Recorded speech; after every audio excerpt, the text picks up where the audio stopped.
మహిమాన్వితమైనటువంటి జీవితాన్ని రుచి చూయించు మన ప్రభువగు క్రీస్తు నామమందు ప్రియులగు సహోదరులారా, ఈనాడు ఈ వాక్కు ద్వారా దేవాది దేవుడు మీతో మాట్లాడుతున్నాడు.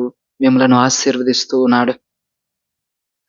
తపస్సు కాలపు రెండవ ఆదివారమున మనం ప్రవేశించి ఉన్నాం.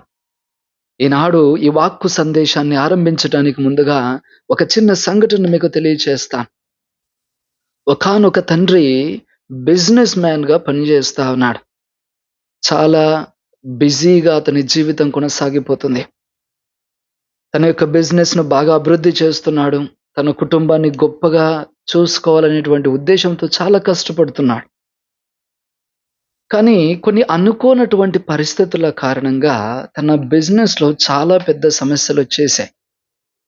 వాటిని పరిష్కరించేటువంటి మార్గము అతడు తెలుసుకోలేకపోయాడు. ఇక చివరికి ఇంకా ఉండే మొత్తం బిజినెస్ కూడా ఇంక తన చెయ్యి దాటిపోతుంది. ఇంక ఏమీ చేయలేనటువంటి ఒక పరిస్థితిలో అతడు చాలా విచారంతో ఉన్నాడు. ఏం చేయాలో పాలుపోవడం లేదు. ఎవరితో చెప్పుకోవాలో తెలియడం లేదు. చాలా విచారమైనటువంటి ముఖంతో ఇంటికి తిరిగి వచ్చాడు. వెళ్ళి తన రూమ్‌లో పోయి కూర్చున్నాడు. చాలా అలసిపోయాడు. తన యొక్క కంపెనీని, తన యొక్క బిజినెస్‌ని నిలబెట్టుకోవడం కోసము ఎటువంటి మార్గం కూడా తనకు దొరకలేదు. ఇక నా చేత కాదు, ఇంక వదిలేసుకుందాము అనుకునేటువంటి ఒక స్థితిలో అతడు ఉండిపోయాడు. పూర్తిగా నిరాశ పడుతూ ఉన్నాడు. ఇంతటి విచారవదనంలో అతడు ఉన్నప్పుడు తన యొక్క ఇద్దరు పిల్లలు ఇంట్లో ఆడుకుంటూ తండ్రి గదిలోనికి ప్రవేశిస్తారు. తండ్రి దగ్గరకు వచ్చి చాలా సంతోషంగా, "నాన్న, నేను పెద్దగయినంక డాక్టర్‌నవుతానని" ఒకరు, "నాన్న, నేను కూడా నీలాగా బిజినెస్ మ్యాన్ అవుతానని" ఇంకొకరు చెబుతూ నాన్నకు చాలా సంతోషంగా తెలియజేస్తా ఉన్నారు. తండ్రి తన యొక్క చిన్నారి బిడ్డల యొక్క పలుకులు విని అతని మొఖంలో కూడా కాస్త చిరునవ్వు ఆరంభమైంది. "సరే నాన్న, నువ్వు అలాగే అవుదువులే" అని వారికి చెప్పి పంపించేశాడు. అప్పుడు తన మనసులో అనుకున్నాడు, నా పిల్లలు ఇదిగో డాక్టర్ అవ్వాలని, బిజినెస్ మ్యాన్ అవ్వాలని కోరుకుంటున్నారు. నేను వారి ఆశలకు జీవం పోయాలి. నేను పడిపోతే వారి ఆశలు కూడా పడిపోతాయి. కానీ నేను నిలబడితే వారి ఆలోచనలు కూడా నిలబడతాయి. వారి జీవిత లక్ష్యాలను కూడా నిలబెట్టేటువంటి అవకాశం నాకుంటుంది.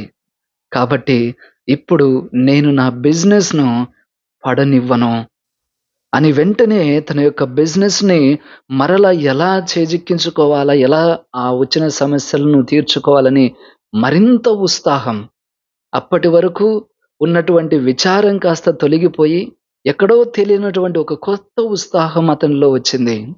వెళ్లి శ్రమించాడు. పట్టుదలతో ప్రయత్నించి మరలా తన బిజినెస్‌ను కొనసాగించాడు.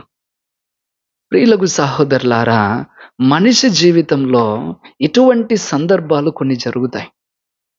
కొన్నిసార్లు మనం పడిపోతే మనకు సంబంధించిన వాళ్ళు కూడా పడిపోతారు. కాబట్టి మనం పడిపోకూడదు. కనీసం వారి కోసమైనా మనం పడిపోకూడదు. ఆ విధంగానే ఉన్నప్పుడే వారికి మనం మార్గం చూపుతాం. అక్కడ మనం విజయం పొందుకుంటేనే మన తరువాత తరానికి మనం ఒక విజయ పంతాను మార్గాన్ని చూపించగలుగుతాం. ఈనాడు ప్రియులకు సహోదరులారా, మన ప్రభువగు క్రీస్తేసు ఇదే విధమైనటువంటి ధోరణి కనబరుస్తున్నాడు. ప్రభువు తాబోరు కొండపైన వెళ్తూ ఉన్నాడు. తన ముగ్గురు శిష్యులను తీసుకుని అక్కడ దివ్య రూపధారణ ప్రదర్శిస్తున్నాడు. తన యొక్క నిజమైనటువంటి మహిమా రూపాన్ని అక్కడ ప్రదర్శిస్తూ ఉన్నాడు. ఈ మహిమ రూపము ప్రభు యొక్క సొంత రూపము కానీ ప్రదర్శిస్తూ ఉన్నాడు. ఈ రూపాన్ని, ఈ మహిమాయుత జీవితాన్ని నేను సంపాదిస్తున్నాను. నేను దీనిని సంపాదించుకోవడం కోసం నేను వెనకడుగు వేయడం లేదు. శిలువ శ్రమలన్నీ నేను జయించి మరి దీన్ని సంపాదిస్తున్నాను. ఎందుకంటే మీకు ఈ జీవితాన్ని నేను ఈనాడు రుచి చూపిస్తున్నాను. మీరు కూడా తర్వాత దీన్ని సంపాదించుకోవడానికి నాలాగే నిలబడాలి. ప్రాణం పొయ్యంతగా మీరు నిలబడాలి అని ఒక మార్గదర్శకాన్ని ప్రభువు ఆ యొక్క తాబోరు కొండ మీద ఆ యొక్క శిష్యులకు చూపించేటువంటి ఉదాంతము ఈనాడు మనం చదువుతా ఉన్నాం. ప్రియులకు సహోదరులారా, ఇక్కడ ఈ యొక్క తాబోరు అనుభవం అనేది ఒక గొప్ప దైవ దర్శనం, ఒక దైవ అనుభవం అనేవి ఇక్కడ సంభవిస్తూ ఉన్నాయి. ఇవి మన జీవితాల్లో జరగాలి. మరి ఇటువంటి ఒక దైవానుభవము, దైవ దర్శనం అనేవి జరిగేటువంటి క్రమంలో కొన్ని ముఖ్యమైనటువంటి విషయాలను కూడా ఈనాటి పరిశుద్ధ వాక్కు నుంచి మనం వెలికి తీసి చర్చించుకుందాం. మొట్టమొదటగా ఈనాటి మొదటి పట్టణంలో మనం చూస్తూ ఉన్నాం. అబ్రహాము గారి యొక్క ప్రారంభ పిలుపును గురించి మనకు ప్రస్తావించడం జరుగుతా ఉన్నది. దేవుడు అబ్రహామును పిలవడంతో ఒక కొత్త చరిత్రకు నాంది పలుకుతూ ఉన్నాడు. ఇక్కడ అబ్రహాము పిలువబడినప్పుడు అతని యొక్క జీవన స్థితిగతులు చూడండి.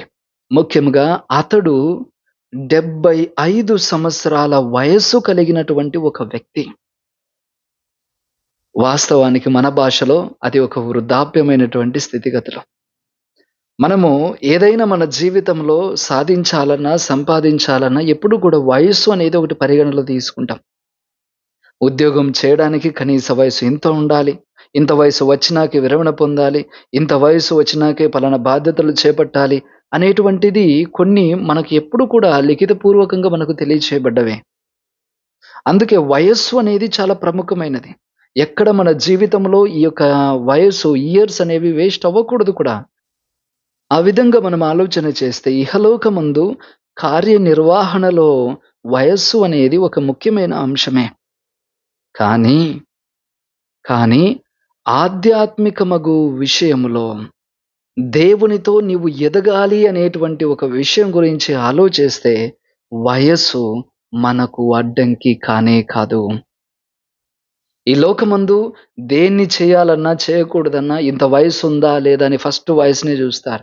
ఆ వయసు వాళ్ళైతేనే ఇది చేయాలి లేకపోతే లేదు. ఆ బాధ్యతలు గాని, ప్రతి పదవులు గాని, అధికారం గాని అన్నీ కూడా వయసుతో ముడిపడి ఉంటాయి. కానీ దేవునిలో ఎదిగేటువంటి విషయం గురించి మనం చర్చించినప్పుడు వయస్సు ప్రాధాన్యత కాదు. ఎటువంటి వయస్సు కలిగిన వారైనా ఆధ్యాత్మికంగా దేవునిలో ఎదగవచ్చు, దేవునికి దగ్గరవ్వచ్చు. అబ్రహాము 75 సంవత్సరాల ముదుసలి ప్రాయంలో దేవుని చేత పిలువబడుతూ ఉన్నాడు. క్రీస్తు యొక్క శిష్యులైతేనేమి, పౌలు గారైతేనేమి వారు తమ మధ్య వయస్సులో ఉన్నప్పుడు క్రీస్తు చేత పిలువబడుతూ ఉన్నారు. డొమినిక్ సావియో అనేటువంటి పునీతుడు స్కూల్ పిల్లవాడు. అటువంటి స్కూల్ పిల్లవానికి దేవుని దర్శనం కలిగింది. అతడు పునీతుడుగా మారాడు. ఇటలీ దేశానికి చెందినటువంటి మర్సిలినో అనేటువంటి చిన్న పిల్లవాడు. ఎల్‌కేజీ, యూకేజీ చదివేటువంటి వయస్సు అతనిది. అటువంటి చిన్నారి బిడ్డకు కూడా దేవుడు దర్శనం ఇచ్చాడు. ఇలాగే దేవాలయంలో ఉన్నటువంటి శిలువ మీద ఉండేటువంటి అదే క్రీస్తు రూపము కన్నులు తెరిచి ఈ చిన్నారి బిడ్డను చూచేది. అదే విధంగా క్రీస్తుకు కుడివైపున సిలువ వేయబడినటువంటి ఆ దొంగ తన మరణమునకు కొన్ని గడియల ముందు ఇదిగో క్రీస్తు ద్వారా మోక్షాన్ని పొందుకుంటున్నాడు. ఈ విధంగా ఆలోచన చేస్తే ప్రియులకు సహోదరులారా, దేవునిలో ఎదుగుటకు, దేవుని చెంతకు తిరిగి రావడం కోసము మన వయస్సు అనేది ముఖ్యం కానే కాదు. నీవు ఏ వయసు వాళ్ళవైనా నీవు దేవుని దగ్గరకు రావచ్చు. నీవు ఆధ్యాత్మికతలో నీ ప్రయాణం మొదలుపెట్టవచ్చు. అయ్యో! నేను ముసలివాడిని అయిపోయానే, ఇప్పటి వరకు బాగున్నా బాగుండేది. ఇన్నాళ్ళు నేను బ్రతకపోతే ఈ ముదుసలి ప్రాయంలో నేనేం చేస్తానో అని నువ్వు బాధపడాల్సిన పని లేదు. ఈ వయసులో కూడా నీవు దేవునిలో ఎదగవచ్చు. అయ్యో! నేను చిన్నారి బిడ్డ నాకేం తెలియదే అని నువ్వు బాధపడాల్సిన పని లేదు. ఈ వయసులో కూడా దేవునికి నువ్వు దగ్గరవ్వచ్చు. ప్రియులకు సహోదరులారా, ఈ ఆధ్యాత్మిక అభివృద్ధి విషయంలో మన వయస్సు అనేది ముఖ్యం కాదు. దేవునికి దగ్గరవ్వగలిగేటువంటి మనస్సు ఉండాలి ముందు. అలా ఉండగలిగితే ఖచ్చితంగా నీవు దేవునికి దగ్గరయ్యేటువంటి మార్గాన్ని కనుగొంటావు. రెండవది, ఇక్కడ అబ్రహాము 75 సంవత్సరాల వయస్సులో ఉన్నప్పుడు దైవ పిలుపును పొందుకుంటున్నాడు. ఏమని చెబుతూ ఉన్నది చూడండి. వాక్కు మనం చదువుతా ఉన్నాము. ఆదికాండము 12వ అధ్యాయము 1వ వచనము. నీ దేశమును, నీ చుట్టుపక్కలను, నీ పుట్టింటిని వదిలి నేను చూపు దేశమునకు వెళ్ళుము. 75 సంవత్సరాల ప్రాయములో తన జీవితము, తన ఊరు, తన యొక్క కట్టుబాట్లు అన్నింటికీ స్థిరపడిపోయినటువంటి మనస్సు అతనిది. అప్పటికి అన్ని నేర్చేసుకుని ఉంటారు. ఇప్పుడు ఈ సమయంలో అన్నింటినీ వదిలిపెట్టమంటున్నాడు. ఇంటిని, ఊరిని, దేశాన్ని, ప్రాంతాన్ని, ప్రజల్ని అన్నిటినీ వదిలిపెట్టి నేను చెప్పేటువంటి ప్రాంతానికి వెళ్ళమంటున్నాడు. అబ్రాహాం గారు అప్పటికే చాలా ఆస్తిపాస్తులున్నటువంటి ఒక వ్యక్తి ఆనాటి కాలంతో పోల్చుకుంటే. మరి తను జీవించడానికి అన్ని వసతులున్నాయి. అక్కడ సౌఖ్యంగా అతడు బ్రతకవచ్చు. మరి అన్ని వెసులుబాట్లు ఉన్నటువంటి ప్రాంతం నుంచి, సురక్షిత ప్రాంతం నుంచి అతడు బయటకు రావాల్సొస్తుంది. తన సురక్షిత స్థానాన్ని విడిచిపెట్టి, తెలియనటువంటి ఒక గమ్యం వైపు, తను చూడనటువంటి ఒక ఊరి వైపు, తనకు పరిచయమే లేనటువంటి ఒక దేశం వైపు దేవుడు నడిపించాలనుకుంటున్నాడు. అటువంటి పిలుపును పొందాడు. ఒకవేళ దేవుడే గనుక ఇటువంటి పిలుపుని ఎవరికైనా ఇవ్వగలిగితే, మనం వెళ్ళగలిగేటువంటి ధైర్యం చేస్తున్నాం. అయ్యో! నన్ను పిలిచింది ఎవరో తెలియదు. నాతో మాట్లాడిన స్వరమేంటో నాకు తెలియదు. నేను ఎక్కడికో వెళ్ళమంటున్నారు. అక్కడ ఏముందో నాకు తెలియదు. 100 డౌట్‌లొస్తాయి. 100 డౌట్‌లొస్తాయి. వాటిలో ఏ ఒక్కదానికి సమాధానం దొరక్కపోయినా మనము చేయాల్సిన ప్రయాణాన్ని మనం క్యాన్సెల్ చేసుకుంటాం. మనం ఎక్కడికైనా వెళ్ళాలి అంటే ముందు గమ్యాన్ని మనం ఫిక్స్ చేసుకుంటాం. ఇదిగో పలానా ఊరికెళ్ళాలా? పలానా ఊరికి వెళ్ళాలి అంటే నేను ఎలా వెళ్ళాలా? దాని మార్గం ఏంటి? వెళ్ళగలిగే వసతి ఏంటి? అన్నీ ఏర్పాటు చేసుకున్నాకనే ఆ గమ్యం వైపు మనం ప్రయాణం మొదలుపెడుతున్నాం. కానీ అబ్రహాం పరిస్థితి అలా లేదండి. దేవుడు అతన్ని ఈ విధంగా తన సొంత ప్రాంతాన్ని విడిచిపెట్టి పొమ్మన్నప్పుడు అక్కడ ప్రాంతం గురించి తెలియదు, పరిస్థితుల గురించి తెలియవు, ప్రజల గురించి తెలియదు. ఇన్ని ఇబ్బందులున్నాయి. ఇన్ని ఇబ్బందులున్నాయి. అసలు తన్ని ఎవరు పిలుస్తున్నారో, ఎందుకు పిలుస్తున్నారో, ఏం తెలియచెప్తున్నారో, అసలు ఏమవుతుందో, ఏ విషయం గురించి కూడా అబ్రహాం గారికి ఇంత కూడా క్లారిటీ లేదు. నమ్మడానికి శక్యము కానటువంటి ఒక స్థితిలో అతడున్నాడు. అయినా కూడా ఆ స్వరాన్ని అతడు నమ్మాడు. నమ్మడానికి ఎటువంటి ఆధారాలు లేనటువంటి సమయంలో కూడా అతడు నమ్మాడు కాబట్టి దేవుడు అతని జీవితాన్ని పూర్తిగా మార్చివేస్తున్నాడు. అతన్ని తన ప్రజలందరికీ కూడా ఒక దీవెనగా మారుస్తున్నాడు. దేవుడు నడిపించేటువంటి మార్గాల్లో ఇటువంటి అగోచరతత్వము ఒకటి సర్వసాధారణంగా ఉంటుంది. కాబట్టి ఏ ఒక్కరి విశ్వాసమైనా అటువంటి సందర్భాల్లోనే పరీక్షింపబడి, అన్ని విధాలుగా నీవు సూక్ష్మంగా పరిశీలన గావింపబడి, ఆ తర్వాతనే నువ్వు దీవెనగా మార్చబడతావు. దీవెన వైపు నువ్వు నడిపించబడతావు. విశ్వసించుటకు వీలు లేనటువంటి సమయములో కూడా నీవు విశ్వసించగలిగినప్పుడే అది నిజమైన విశ్వాసము. హెబ్రేయులకు రాయబడిన లేఖ 11వ అధ్యాయము 1వ వచనము. విశ్వసించుట అనగా మనము నిరీక్షించు విషయములనందు నిస్సందేహముగా ఉండుట, మనము చూడజాలని విషయములను గూర్చి నిశ్చయముగా ఉండుట. నమ్ముటకు వీలుగాని స్థితిలో కూడా గొప్ప నమ్మకాన్ని ప్రదర్శించగలుగుటయే నిజమైన విశ్వాసము. ప్రియులకు సహోదరులారా, దేవుడు అబ్రహామును ఆ విధంగానే పరీక్షించాడు. అబ్రహాము తన నమ్మకాన్ని నిరూపించుకున్నాడు.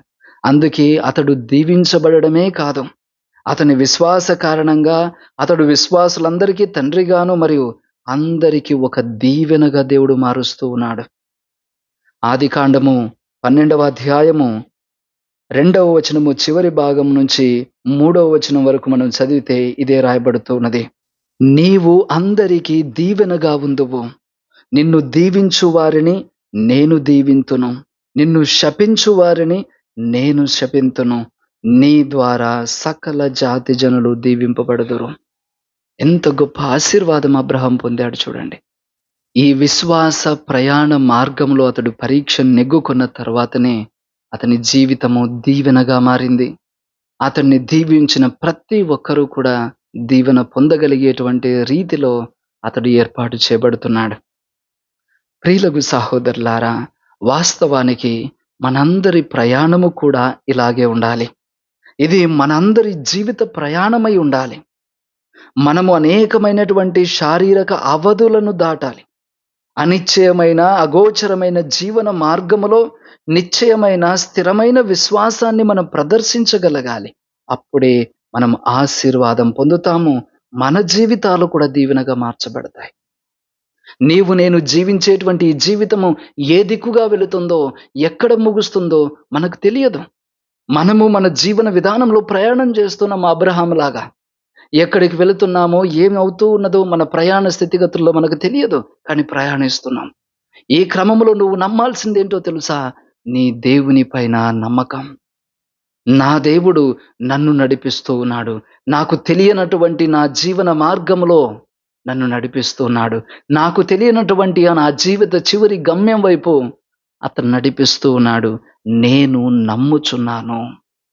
నేను నమ్ముతున్నాను. అతడు ఖచ్చితంగా, నిశ్చయముగా నన్ను నడిపిస్తాడని ఒక గొప్ప నమ్మకాన్ని అబ్రహాములాగా నువ్వు కనబరచగలిగితే ఖచ్చితంగా నువ్వు దీవించబడతావు. నీ జీవితము కూడా దీవెనగా మారుతుంది. మరి ప్రియులకు సహోదరులారా, నీ జీవితము ఒక దీవెనగా మారాలి. నీ ద్వారా అనేక మంది దీవెనలు పొందాలి అంటే మాత్రము ఖచ్చితంగా నీ జీవితంలో నీవు ఒక దైవ దర్శనాన్ని, ఒక దైవ అనుభవాన్ని ఒకటి నీ జీవితంలో కలగాలి. ఎందుకనగా ప్రతి దీవెన దేవుడిచ్చినదే. అది దేవుని అనుభవముతో మనం పొందుకోగలగాలి. ఈనాడు తాబోరు కొండపైన యేసు ప్రభు యొక్క దివ్య రూప ధారణ, ఆ మహిమాన్వితమైనటువంటి దైవత్వాన్ని రుచి చూడడం అనేది నిజముగా దేవుని అనుభవానికి ఒక నిదర్శనం. అపోస్తల జీవితంలో ఈ యొక్క అనుభవం అనేది వారి జీవితానికి మలుపు వంటిది.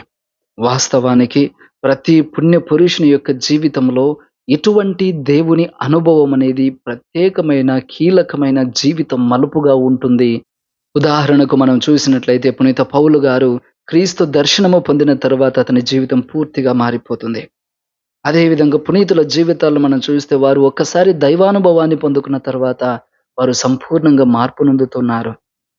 జీవితము పూర్తిగా మలుపు తిరిగేటువంటి స్థితి ఈ దేవుని అనుభవమందు జరుగుతుంది.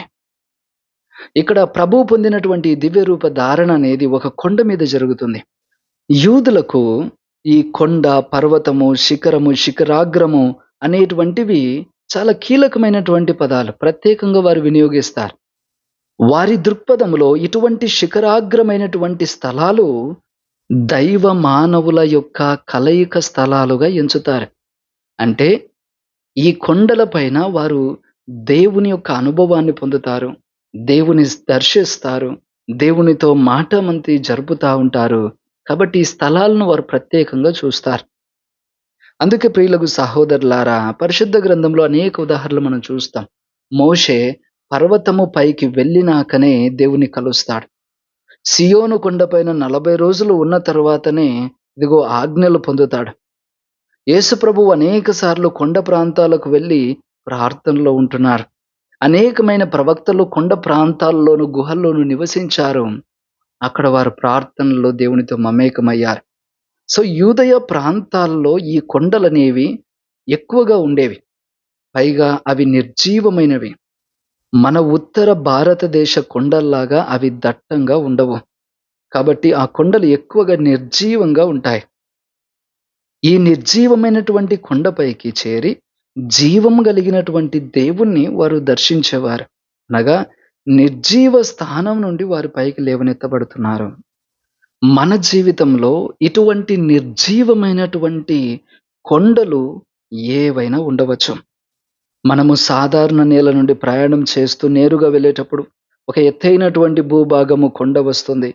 ఆ కొండను ఎక్కిన తర్వాత అగ్రభాగాన ఒక దైవ దర్శనం కలిగి మరలా మనము ఆ కొండ దిగి మళ్ళా సాధారణ నేల వైపు నడుస్తాం. ఇటువంటి ఎత్తు పల్లాలు అనేటువంటి ఈ స్థితిగతులు మన జీవితాల్లో ఉంటాయి. మానవ జీవితాల్లో ఉండే కష్టాల సుడులు కొండలవుతాయి. ఈ కష్టాల బాధల్లో ఓర్పుగా, నేర్పుగా వెళుతూ ఉన్నప్పుడు ఒకానొక స్థాయిలో ఈ కష్టాల కడలిలో దైవ దర్శనము, దైవ సహాయము లేదా దైవ అనుభవం అనేది మనకు లభిస్తుంది. మన జీవితము తార స్థాయిలో పరీక్షించబడుతుంది. మన జీవితం నిర్జీవమైనటువంటి స్థితిగతులు కొండలుగా పేరుకుపోయిన ఆ స్థితిగతుల్లో మన నుంచి ఉద్భవించేటువంటి ఒక హృదయ వేదనకు దేవుడు జవాబిస్తూ ఉన్నాడు. ఈ జవాబు కొన్నిసార్లు సహాయముగా వస్తుంది. ఇంకొందరికి దేవుని దర్శనము రూపంలో లభిస్తుంది. మరికొందరికి దైవానుభవము యొక్క రూపమున వారు పొందుకుంటూ ఉన్నారు. కాబట్టి ఈ కష్టాలు, జీవిత అడ్డంకులు, చిన్న భిన్నమైనటువంటి పరిస్థితుల్లో స్థిరంగా ఉండండి. ఎందుకంటే ఇటువంటి స్థితిలోనే దేవుని యొక్క దర్శనము, దైవానుభవాన్ని మనం పొందుకోగలుగుతాం.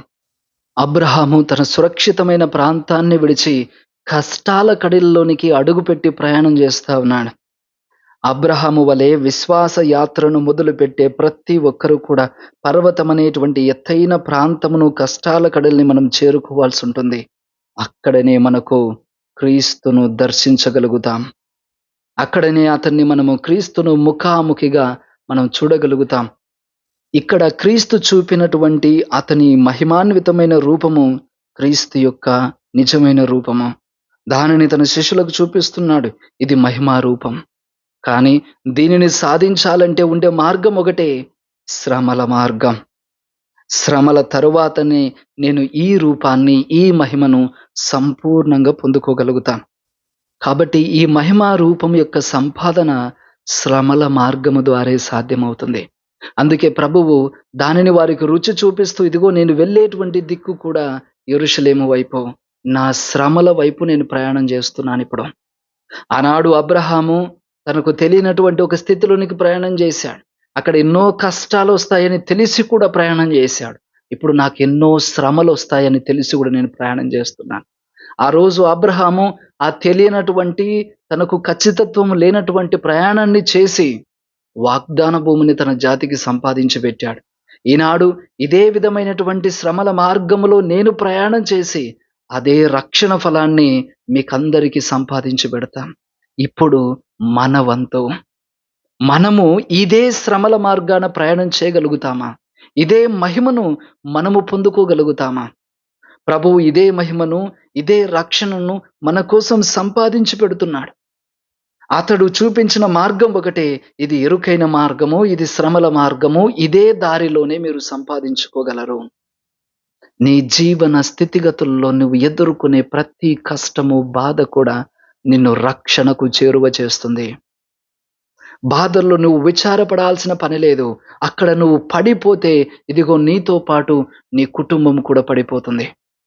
కానీ నువ్వు నిలబడితే అందరూ కూడా నిలబడే అవకాశం ఉంటుంది. ఇక్కడ ప్రభువు అదే రూఢిపరుస్తూ ఉన్నాడు. ఈ మహిమను నేను సంపాదించుకోవడానికి ప్రయాణం చేస్తున్నాను. ఇక్కడ నేను పడిపోయానా, నేను ఓడిపోయానా, మీరందరూ ఓడిపోతారు. కానీ నేను ఓడిపోను.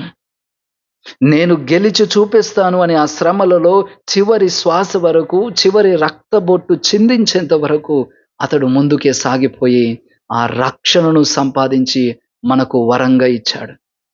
ఇప్పుడు మనం కూడా మన జీవిత కష్టాలు, నష్టాలు, బాధల్లో మనం నిరాశ పడకూడదు.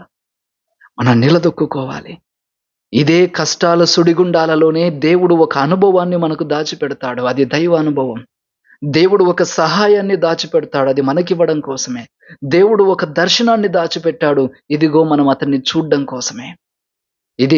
ఈ కష్టాల కడలిని దాటుకుంటూ పోయే మార్గంలోనే మనం సంపాదించుకోగలుగుతాము.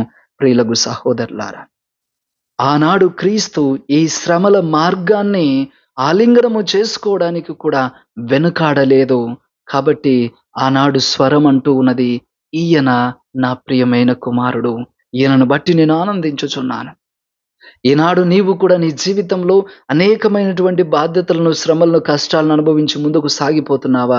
గుర్తించుకో, నీవు కూడా క్రీస్తు శ్రమల్లో భాగం పొందుకుంటున్నావు. నిన్ను బట్టి కూడా ప్రభువు అంటూ ఉన్నాడు, దేవుని స్వరం ఒకటి పలుకుతుంది, ఇతడు నా ప్రియమైన కుమారుడు, ఈమె నా ప్రియమైన కుమార్తె అని అదే స్వరము మనల్ని బట్టి కూడా పలుకుతుంది. ప్రియులకు సహోదరులారా, కాబట్టి ప్రభువు చూపినటువంటి ఆ మహిమా రూపములోనికి మనము నడిపించబడుతున్నాం. ఆ మహిమలోనికి మనం నడిపించబడుతున్నాం. మనమందరము కూడా ఆ రక్షణ పుత్రులము, రక్షణ పుత్రికలము.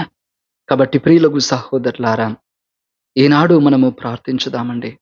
ఆ క్రీస్తు ప్రభువు మనకు చూపించినటువంటి ఈ మహిమ రూపం ఏదైతే ఉందో, శిష్యులు రుచి చూశారో అదే రూపాన్ని, అదే దర్శనాన్ని, అదే మహిమను మనము కూడా మన జీవితాల్లో రుచి చూడాలి. వాటి రుచిని, వాటి అనుభవాన్ని పొందుకొని మనము మరింతగా ఈ మహిమ జీవితాన్ని, రక్షణ ఫలాన్ని పొందుకునేటువంటి రీతిగా శ్రమించాలి. అందుకుగాను దేవుడు తన కృపను మనకు దయచేయాలని ప్రార్థించుకుందాం. ప్రభువు మిమ్మలను హేరాళముగా దీవించుదురుగాక. ఆమేన్.